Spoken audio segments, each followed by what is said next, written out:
आज हम इस वीडियो में नया टॉपिक पढ़ने वाले हैं। बीएड लेसन प्लान विषय वाणिज्य। बहुत दिन से बहुत बच्चों के कमेंट्स आ रहे थे कि सर वाणिज्य विषय का लेसन प्लान कैसे बनाएं, इसकी वीडियो डाल दीजिए या हमें बता दीजिए कि कैसे विषय वाणिज्य का हमें लेसन प्लान बनाना है। तो आज मैं इस वीडियो से माध्यम से आपको वाणिज्य विषय का लेसन प्लान बनाने के बारे में बताने वाला हूं कि कैसे लेसन प्लान बनाना है। तो इस वीडियो के माध्यम से आप लेसन प्लान देख भी सकते हैं और बना भी सकते हैं। और साथ ही साथ मैं डिस्क्रिप्शन में अपना व्हाट्सएप ग्रुप नंबर सेंड करूंगा, जिसमें जो बच्चा इन्वॉल्व होना चाहे बीएड की पल जानकारी के लिए, बीएड के एग्ज़ाम के लिए, लेसन प्लान के लिए, टीचिंग डायरी के लिए, और साथ ही मैं हर विषय का इम्पोर्टेंट क्वेश्चन की हर एक वीडियो डालता हूँ कि क्या क्या वेरी मोस्ट इंपॉर्टेंट क्वेश्चन है जिन्हें पढ़कर आप अच्छे से एग्ज़ाम दे सकते हैं, तैयारी कर सकते हैं घर बैठे। तो हमारे ग्रुप से जुड़ने के लिए डिस्क्रिप्शन में व्हाट्सएप नंबर है या कमेंट बॉक्स में आप अपने थ्रू कमेंट करके भी हमें बता सकते हैं। तो हम पढ़ने जा रहे हैं बीएड लेसन प्लान, और जिसे इसकी पीडीएफ चाहिए इसमें मैं 50% चैप्टर आपके भी करवा दूंगा, और इससे आगे किसी को चैप्टर पूरे करने हो तो उसकी पीडीएफ मैं अपने व्हाट्सएप ग्रुप में या कमेंट बॉक्स में आपको दे दूंगा। तो हम स्टार्ट करते हैं बीएड का लेसन प्लान। तो सबसे पहले हम स्टार्ट करते हैं इंट्रोडक्शन से। इसमें सबसे पहले पेज में आपको चैप्टर के नाम लिखने हैं। देख लीजिए आप, इसमें सबसे पहले हम लिखेंगे चैप्टर के नाम।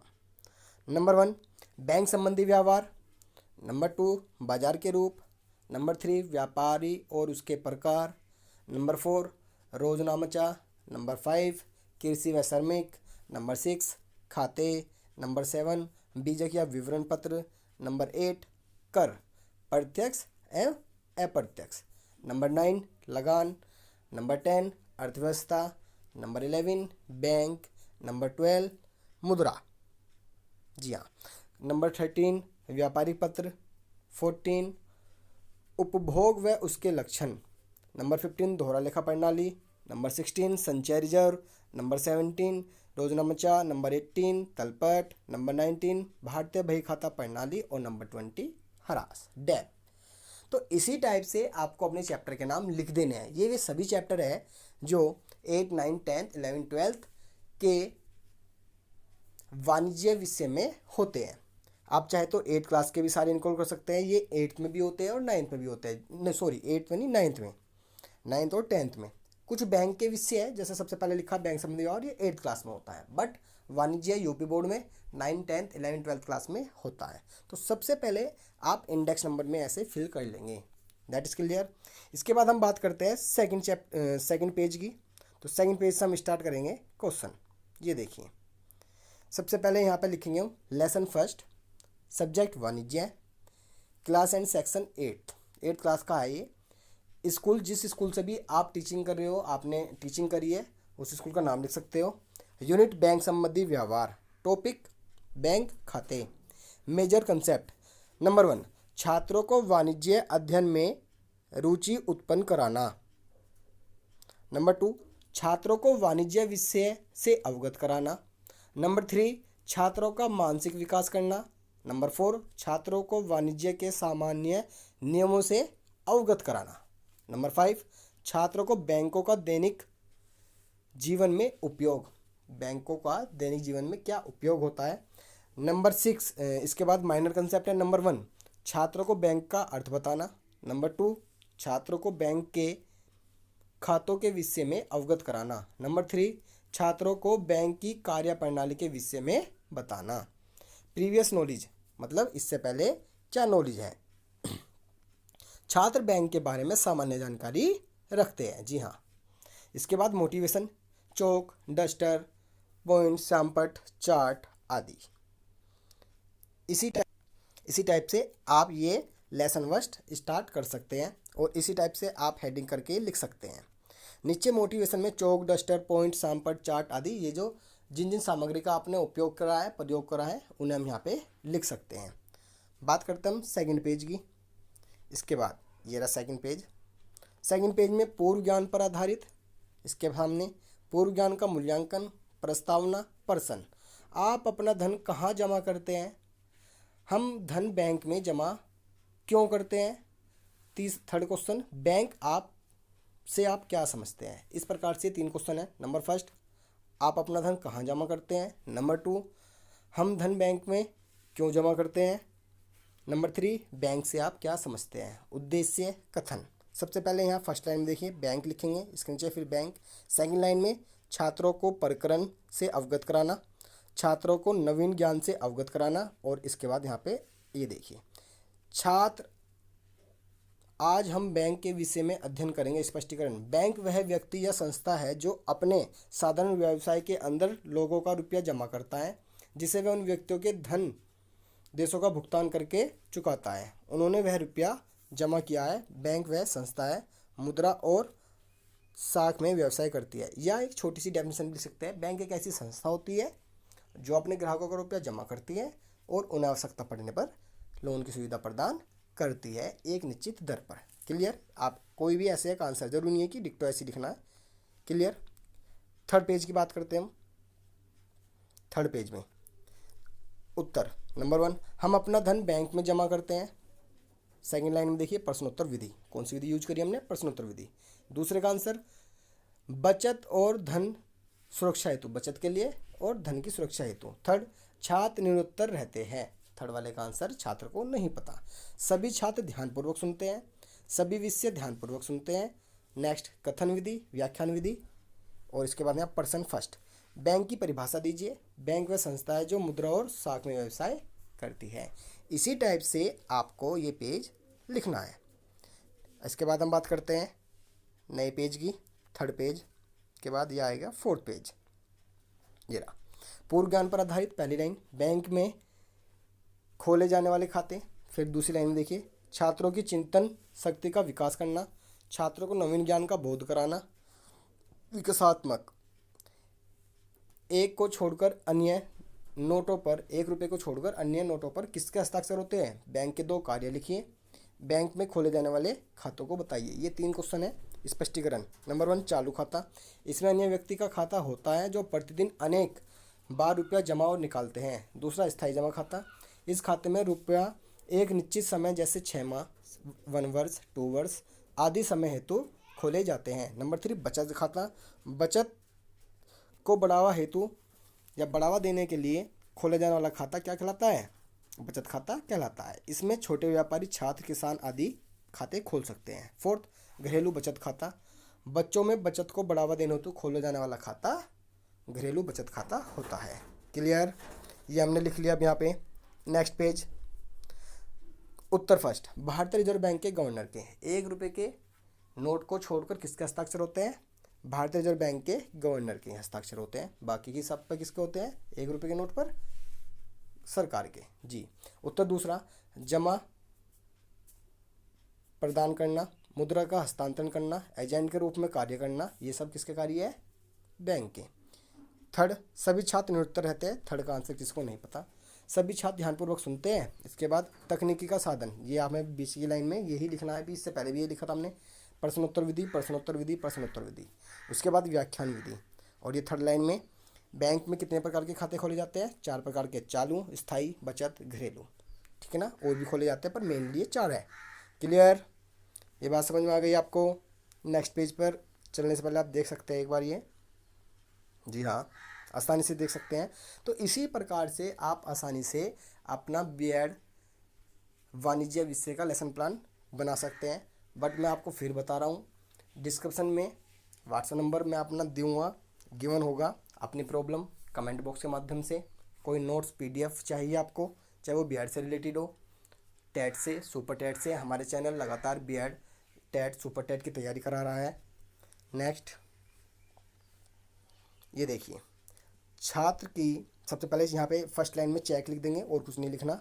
सेकंड लाइन में, छात्रों की चिंतन शक्ति का विकास करना, छात्रों की नवीन ज्ञान का बोध कराना। इसके बाद यहाँ पे शिक्षक क्रियाएं, विकासात्मक प्रश्न, बैंक सबसे अधिक ब्याज किस खाते पर देता है? बैंक किस खाते पर सबसे ज़्यादा ब्याज देता है? क्वेश्चन नंबर दूसरा, बैंक किस खाते पर अधिविकर्ष की सुविधा देता है? और थर्ड, चेक कार्ड बताइए। स्पष्टीकरण, चेक एक लिखित शर्त रहित आज्ञा पत्र होता है जिस पर लेखक के हस्ताक्षर होते हैं, जिसमें बैंक को यह आदेश दिया जाता है कि वह मांग पर इसमें लिखित धनराशि का भुगतान उसे कर दे या उसके आदेश अनुसार किसी अन्य व्यक्ति को कर दे। क्लियर।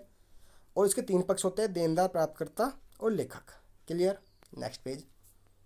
उत्तर, स्थायी जमा खाता किस पर मिलता है सबसे ज़्यादा ब्याज? पहले का आंसर स्थायी जमा खाते पर। दूसरा चालू खाते पर। क्वेश्चन नंबर दूसरे का आंसर है चालू खाता। ये था क्वेश्चन हमारा, क्या था? बैंक किस खाते पर अधिविकर्ष की सुविधा देता है? चालू खाते पर, है ना। थर्ड, छात्र असंभावित उत्तर देते हैं, मतलब अवगत नहीं होते। थर्ड वाले क्वेश्चन का आंसर उन्हें नहीं पता। सभी छात्र ध्यानपूर्वक सुनते हैं। उसके बाद प्रश्नोत्तर विधि, प्रश्नोत्तर विधि, प्रश्नोत्तर विधि, व्याख्यान विधि। इस लाइन के बीच लाइन में यही लिखना है। उसके बाद ये थर्ड लाइन में आप लिखेंगे, क्या चेक के 2 पक्ष भी हो सकते हैं? हाँ, यदि चेक का लेखक ही अपने चेक का भुगतान प्रदान करता है तो उसके 2 ही पक्ष हो सकते हैं। पर्सन फोर्थ, चेक के प्रकार बताइए। वाहक चेक, आदेशी चेक, खुला चेक, कोरा चेक, फटा चेक, रेखांकी चेक। आप कितने भी प्रकार के लिख सकते हैं। चेक हमारे बहुत सारे प्रकार के होते हैं। क्लियर। इसके बाद नेक्स्ट पेज, ये देखिए, पहली लाइन में बैंक खाता, दूसरी लाइन में श्यामपट्ट सारांश और गृह कार्य है, बीच की लाइन में अर्जित ज्ञान का मूल्यांकन और फिर इसके नीचे छात्र सीखे गए ज्ञान को अपने जीवन में प्रयोग करेंगे। थर्ड में देखिए यहाँ पे शिक्षक क्रियाएं, विचारात्मक प्रश्न पहला, क्वेश्चन नंबर फर्स्ट, चेक का अनादन किसे कहते हैं? क्वेश्चन नंबर 2, कोई व्यक्ति बैंक के में रुपये कब जमा और निकाल सकता है? श्यामपट्ट सारांश, अध्यापक छात्रों से श्यामपट्ट सारांश का अभ्यास पुस्तिका में लिखने को कहते हैं। ध्यानपूर्वक छात्रों को गृह कार्य देंगे। ये क्लियर, इस टाइप से आपको इसमें लिखना है। इसके बाद नेक्स्ट पेज की हम बात करते हैं। जरा उत्तर फर्स्ट, जब बैंक किसी कारण से किसी चेक का भुगतान करने से मना कर देता है उसे चेक का अनादन कहते हैं। इंपॉर्टेंट क्वेश्चन है, आप याद भी कर सकते हैं और इसे लिखना भी है। क्वेश्चन नंबर 2, जब बैंक में उस व्यक्ति का खाता खुला होगा जब तो वो लोन ले सकता है। नेक्स्ट, सभी छात्र श्यामपट्ट सारांश अपनी उत्तर पुस्तिका में लिखते हैं। सभी छात्र गृह कार्य अपनी उत्तर पुस्तिका में लिखते हैं। इसके बाद प्रश्नोत्तर विधि, प्रश्नोत्तर विधि, लेखन विधि। क्लियर। गृह कार्य है, बैंक की परिभाषा दीजिए, चेक के प्रकार बताइए और चेक अनादरण किसे कहते हैं या चेक का अनादरण किसे कहते हैं। क्लियर, ये बात आपको समझ में आ गई होगी। नेक्स्ट टॉपिक बात करते हैं हम। लेसन 2, वाणिज्य सब्जेक्ट में लिखेंगे। क्लास 9th, अभी हमने फर्स्ट चैप्टर पढ़े थे और स्कूल का नाम जहाँ पर आप टीचिंग कर रहे हो, लेसन प्लान जहाँ से हम बनाएंगे। बाजार के रूप, बाजार और उसकी आवश्यकताएं। नंबर 1, छात्रों को बाजार के अर्थ को स्पष्ट करना, छात्रों को बाजार के तत्वों विशेषताओं से अवगत कराना, छात्रों को बाजार के वर्गीकरण के बारे में बताना, छात्रों को देश की आर्थिक स्थिति से अवगत कराना। नंबर 1, छात्रों में वाणिज्य के प्रति रुचि उत्पन्न कराना, छात्रों की मानसिक शक्ति का विषय कराना, छात्रों को वाणिज्य के सामान्य रूप एवं सिद्धांतों को बताना। इसके बाद प्रीवियस नॉलेज, छात्र बाजार के बारे में सामान्य जानकारी रखते हैं। टीचिंग, चौक, श्यामपट्ट, डस्टर, चार्ट, संकेतक आदि का हम प्रयोग करते हैं। इसका नेक्स्ट पेज, इसी प्रकार से दूसरा चैप्टर चल रहा है। पूर्व ज्ञान पर आधारित प्रश्न, बाजार, बाजार का अर्थ और परिभाषा। सेकंड लाइन में छात्रों के पूर्व ज्ञान का आंकलन, छात्रों को नवीन ज्ञान से अवगत कराना, छात्रों को बाजार के बारे में ज्ञान अवगत कराना और परिभाषा। इसके बाद थर्ड लाइन में प्रस्तावना प्रश्न, आप पुस्तक कहाँ से खरीदते हैं? क्वेश्चन नंबर 2, दुकानें कहाँ होती है? क्वेश्चन नंबर 3, बाजार से आप क्या समझते हैं? उद्देश्य कथन, छात्रों आज हम बाजार का अर्थ तथा उसके तत्व के बारे में अध्ययन करेंगे। स्पष्टीकरण, बाजार वह स्थान होता है जहाँ वस्तुओं को क्रेता एवं विक्रेता एक साथ एकत्रित होकर वस्तुओं का क्रय विक्रय करते हैं। अर्थशास्त्री के अनुसार वह क्षेत्र जहाँ क्रेताओं और विक्रेताओं के बीच ऐसी संतुलित प्रतिस्पर्धा हो कि किसी वस्तु का मूल्य सहज समान होने की प्रकृति रखता हो। क्लियर, ये पेज भी आपको समझ में आ गया, इसे भी आप नोट डाउन। तो इसके बाद नेक्स्ट पेज पे चलते हैं हम। ये नेक्स्ट पेज है। उत्तर फर्स्ट, दुकान से। सेकंड क्वेश्चन का उत्तर बाजार से। क्वेश्चन नंबर 3, छात्र निरुत्तर रहते हैं। 2 का आंसर दे देते हैं और 3rd का वे निरुत्तर रहते हैं। सभी छात्र ध्यानपूर्वक सुनते हैं, सभी छात्र ध्यानपूर्वक सुनते हैं, ये हमें लिखना है इसके नीचे। सेकंड लाइन में प्रश्नोत्तर विधि, प्रश्नोत्तर विधि, प्रश्नोत्तर विधि। इसके बाद कथन विधि, कथन विधि, व्याख्यान विधि, व्याख्यान विधि, व्याख्यान विधि। तो 20 लाइन में ये जो बीच की लाइन दी होती है तकनीकी अनुसाधन वाली, इसमें हमें अपनी विधि लिखनी होती है, किस विधि से हम बच्चों को पढ़ा रहे हैं, क्वेश्चन पुटअप कर रहे हैं। इसके बाद इसमें लिखना है पर्सन फर्स्ट, हमारी सर्वाधिक आर्थिक क्रियाएं कहाँ होती है? उत्तर बाजार में वस्तुओं के क्रय विक्रय पर। क्लियर, तो इसी टाइप से हमें ये पेज भी लिखना है, आप देख सकते हैं पूरा एक साथ भी। नेक्स्ट पेज, सबसे पहले बाजार के तत्व या विशेषता पहली लाइन में लिखेंगे और कुछ इस लाइन में नहीं लिखना। सेकंड लाइन में छात्रों की चिंतन शक्ति का विकास करना, छात्रों को नवीन ज्ञान का बोध कराना। और उसके बाद यहाँ पे ये विकासात्मक प्रश्न। नंबर 1 सरल शब्दों में बाजार का अर्थ बताइए। नंबर 2 बाजार की परिभाषा बताओ। नंबर 3 बाजार के तत्व या विशेषताएं बताएं। स्पष्टीकरण, छात्रों बाजार के निम्नलिखित तत्व या विशेषताएं हैं। नंबर 1 एक क्षेत्र। नंबर 2 अनेक वस्तुएं। नंबर 3 अनेक मूल्य। नंबर 4 क्रेताओं और विक्रेताओं का होना। नंबर 5 स्वतंत्र प्रतियोगिता। नंबर 6 पूर्ण सहमति। और नंबर 7 बाजार का ज्ञान होना। क्लियर। इसके बाद बात करते हैं हम उत्तर। नंबर 1 जहां वस्तुओं का क्रय विक्रय पूर्ण सहमति से होता है। सेकंड क्वेश्चन का उत्तर, छात्र उत्तर देते हैं। क्वेश्चन थर्ड, छात्र उत्तर देने में असमर्थ रहते हैं यानी कि निरुत्तर होते हैं। सभी छात्र ध्यानपूर्वक सुनते हैं। इसके नीचे ऐसे पूरी लाइन में लिखना है। फिर वही तकनीकी एवं साधन मैं फिर दोबारा बताऊंगा। प्रश्नोत्तर विधि, प्रश्नोत्तर विधि, प्रश्नोत्तर विधि, व्याख्या विधि, व्याख्यान विधि, व्याख्यान विधि। इसमें हमें सेकंड लाइन में अपनी विधि लिखनी होती है जिस विधि के द्वारा हम पढ़ाते हैं। और यहाँ पे थर्ड लाइन में हम लिखेंगे क्वेश्चन नंबर 2, प्रश्न नंबर 2, बाजार के 2 तत्व बताइए। उत्तर, अनेक वस्तुएं क्रेताओं और विक्रेताओं का होना। क्लियर। ये आपका ये पेज भी कंप्लीट हो गया, आप देख सकते हैं एक साथ। इसके बाद हम बात करते हैं नेक्स्ट पेज की। सबसे पहले बाजार का वर्गीकरण, ठीक है। उसके बाद छात्रों की चिंतन शक्ति का विकास करना, छात्रों को नवीन ज्ञान का बोध कराना, बीच की लाइन में लिखेंगे। शिक्षक क्रिया में लिखेंगे विकासात्मक प्रश्न। नंबर 1 एक क्षेत्र से आप क्या समझते हैं। क्वेश्चन नंबर 2 बाजार में किसका होना आवश्यक है। क्वेश्चन 3 बाजार का वर्गीकरण से आप क्या समझते हैं। स्पष्टीकरण, बाजार का वर्गीकरण 6 आधारों पर किया जाता है। नंबर 1 स्थानीय क्षेत्र के आधार पर। नंबर 2 बिक्री के आधार पर। नंबर 3 समय के आधार पर। नंबर 4 प्रतियोगिता के आधार पर। नंबर 5 वैधानिकता के आधार पर। नंबर 6 वस्तुओं की मात्रा के आधार पर। क्लियर। ये पेज भी आपका कंप्लीट हो गया। नेक्स्ट इसका उत्तर। नंबर 1 वह स्थान जहां क्रेता और विक्रेता फैले हैं। क्वेश्चन नंबर 2 का आंसर क्रेता और विक्रेता का होना। नंबर 3 छात्र उत्तर देने में असमर्थ रहते हैं। जी हाँ, छात्र इसका उत्तर नहीं दे पाते हैं। सभी छात्र ध्यानपूर्वक सुनते हैं। इसके नीचे लिखना है। फिर बीच की लाइन वही बात मैं बताऊंगा आपको। प्रश्नोत्तर विधि, प्रश्नोत्तर विधि, प्रश्नोत्तर विधि। इसके बाद व्याख्यान विधि, व्याख्यान विधि, व्याख्यान विधि। और थर्ड लाइन में प्रश्न थर्ड, बाजार के वर्गीकरण के 2 आधार बताइए। नंबर 1 स्थान का क्षेत्र और नंबर 2 प्रतियोगिता के आधार पर। क्लियर। तो मैं जल्दी जल्दी टाइम वेस्ट न करते हुए आपको इस प्रकार से पूरा लेसन प्लान बनवा रहा हूँ। ये देख सकते हैं आप पूरा एक साथ। Next page. नंबर 1 ज्ञान का, इसमें पहली लाइन में लिखेंगे ज्ञान का मूल्यांकन, श्यामपट्ट सारांश और गृह कार्य। सेकंड लाइन में अर्जित ज्ञान का मूल्यांकन, छात्र सीखे गए ज्ञान अपने जीवन में प्रयोग करेंगे। विषय क्रियाएं, विचारात्मक प्रश्न। नंबर 1 बाजार की परिभाषा दीजिए। नंबर 2 बाजार के तत्व बताइए। श्यामपट्ट सारांश, अध्यापक छात्रों से श्यामपट्ट सारांश को अभ्यास पुस्तिका में लिखने को कहते हैं। अध्यापक छात्रों को गृह कार्य देंगे। ये पूरा पेज था एक साथ। ये भी आप आराम से लिख सकते हैं, नोट डाउन कर सकते हैं। Clear. Next page.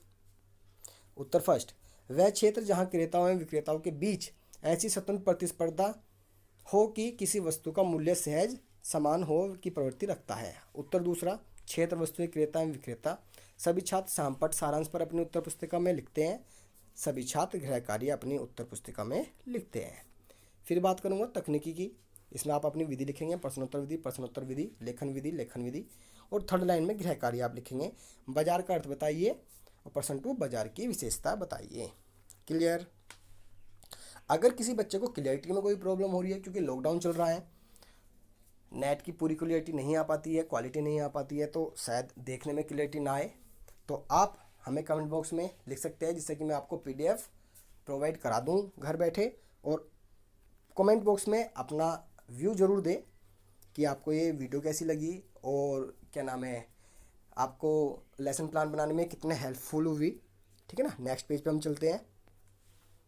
Lesson third, subject वाणिज्य, क्लास 7th स्कूल हमने आपको बता ही दिया है, जहाँ से आप टीचिंग लेसन या जहाँ पर आप टीचिंग करेंगे उसका स्कूल का नाम लिख सकते हैं। नंबर 1 टॉपिक की बात करते हैं हम, व्यापारी और उसके प्रकार। नंबर 1 छात्रों में वाणिज्य के प्रति रुचि उत्पन्न कराना।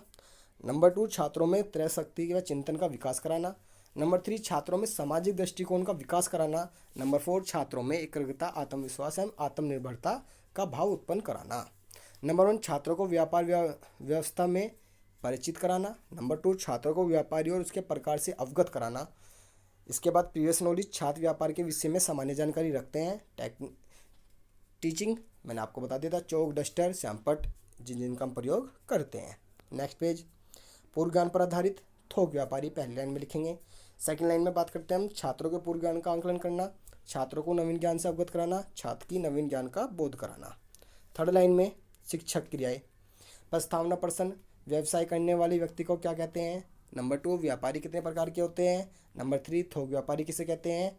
उद्देश्य कथन, छात्रों आज हम थोक व्यापारी के विषय में अध्ययन करेंगे। स्पष्टीकरण, थोक व्यापारी वह होता है जो अधिक मात्रा में माल जमा रखता है एवं वह छोटे व्यापारी को उनकी आवश्यकता अनुसार माल उसे बेचता है। थोक व्यापारी को अधिक पूंजी, अधिक जगह और अधिक लेबर की आवश्यकता होती है। जी हाँ, इसमें हमें थोक व्यापारी और फुटकर व्यापारी के बारे में पता होना भी होना चाहिए, क्योंकि हम वाणिज्य से रिलेटेड, अकाउंट से रिलेटेड छात्र हैं, इनकी हमें पूर्ण जानकारी भी होनी चाहिए और ये हम ऐसे लिख सकते हैं। नेक्स्ट पेज, उत्तर फर्स्ट, व्यापारी। सेकंड का उत्तर, व्यापारी दो प्रकार के होते हैं, थोक व्यापारी, फुटकर व्यापारी।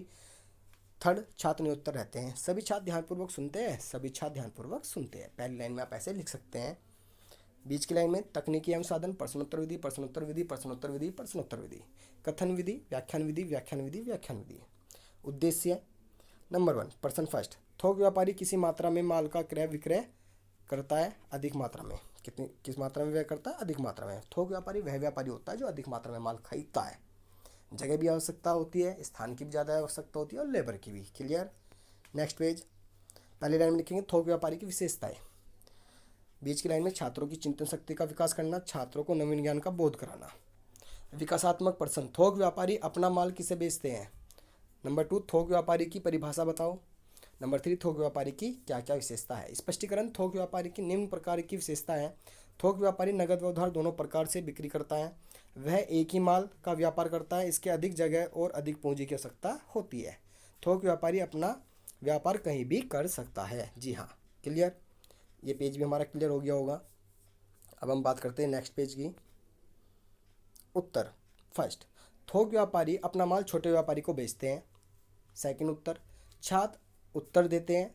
थर्ड, छात्र उत्तर देने में असमर्थ रहते हैं। सभी छात्र ध्यानपूर्वक सुनते हैं। बीच वाली लाइन में फिर मैं बताऊंगा, प्रश्नोत्तर विधि, प्रश्नोत्तर विधि, प्रश्नोत्तर विधि, व्याख्यान विधि, व्याख्यान विधि, व्याख्यान विधि। नेक्स्ट पेज, थोक व्यापारी की विशेषता बताइए।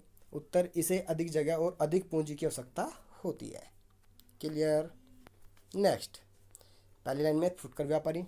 सेकेंड लाइन में छात्रों की चिंतन शक्ति का विकास करना, छात्रों को नवीन ज्ञान का बोध कराना। इसके बाद विकासात्मक पर्सन, थोक व्यापारी का क्षेत्र कैसा होता है। नंबर 2, थोक व्यापारी किसके बीच की कड़ी है। फुटकर व्यापारी किसे कहते हैं। स्पष्टीकरण, छात्रों, फुटकर व्यापारी वह होता है जो थोक व्यापारी से अधिक मात्रा में माल खरीदता है और उपभोक्ताओं तक पहुंचाता है थोड़ी थोड़ी मात्रा में। यह कई प्रकार के माल का क्रय विक्रय करता है। परचून की दुकान, से बुक सेलर की दुकान। अतः इस प्रकार फुटकर व्यापारी थोक व्यापारी और उपभोक्ताओं के बीच की कड़ी होती है। क्लियर। इसके बाद हम बात करते हैं नेक्स्ट पेज की। उत्तर फर्स्ट, थोक व्यापारी का क्षेत्र विस्तृत और व्यापक होता है। 2, माल निर्माता और फुटकर व्यापारी के मध्य के बीच की कड़ी। नंबर 3, छात्र में उत्तर रहते हैं, सभी छात्र ध्यानपूर्वक सुनते हैं। बीच में फिर हम लिखेंगे प्रश्नोत्तर विधि, प्रश्नोत्तर विधि, प्रश्नोत्तर विधि, व्याख्या विधि, व्याख्या विधि, व्याख्या विधि। थर्ड लाइन में हम लिखेंगे फुटकर व्यापारी किसके बीच की कड़ी। आंसर लिखेंगे उत्तर, थोक व्यापारी और उपभोक्ताओं के बीच की कड़ी होते हैं। क्लियर। नेक्स्ट, श्यामपट्ट सारांश, मूल्यांकन, गृह कार्य।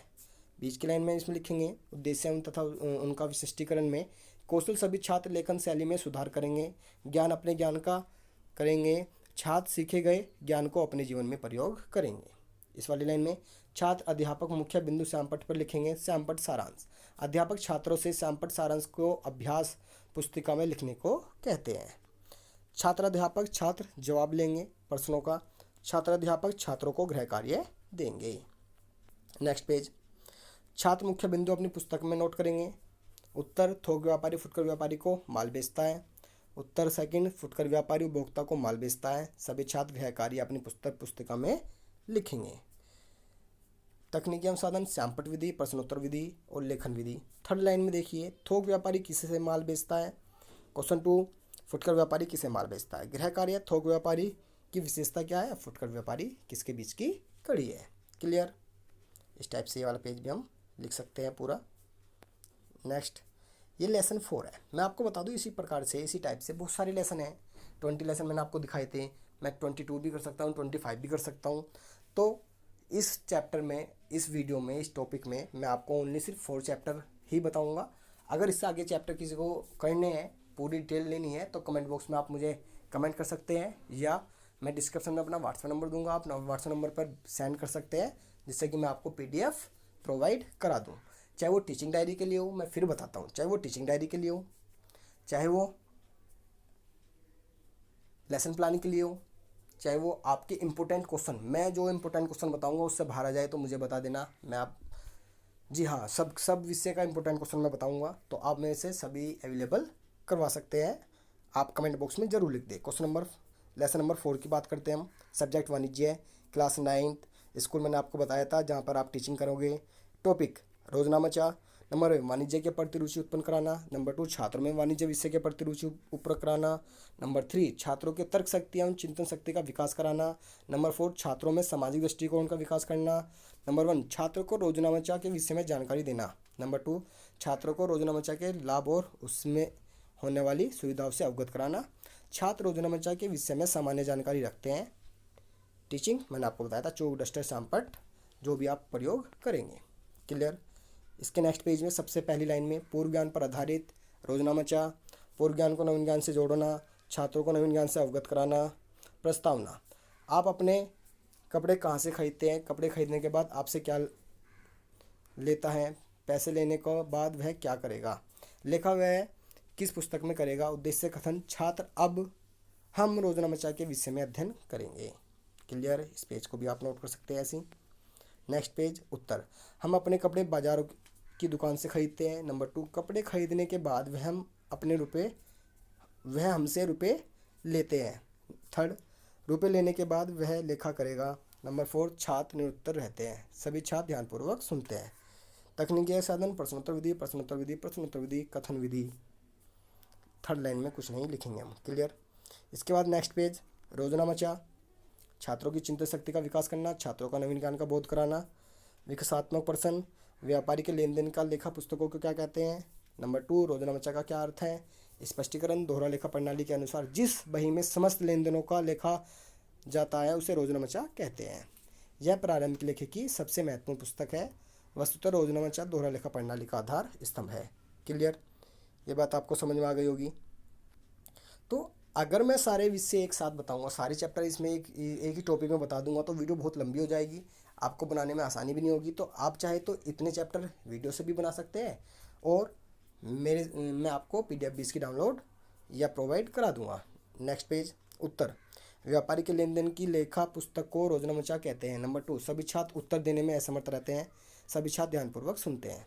तकनीकी साधन, प्रश्नोत्तर विधि, प्रश्नोत्तर विधि, प्रश्नोत्तर विधि, व्याख्यान विधि, व्याख्यान विधि, व्याख्यान विधि। थर्ड लाइन कुछ नहीं लिखेंगे हम। इसके बाद नेक्स्ट, रोजनामचा के लाभ, छात्रों की चिंतन शक्ति का विकास करना, छात्रों के नवीन ज्ञान का बोध कराना।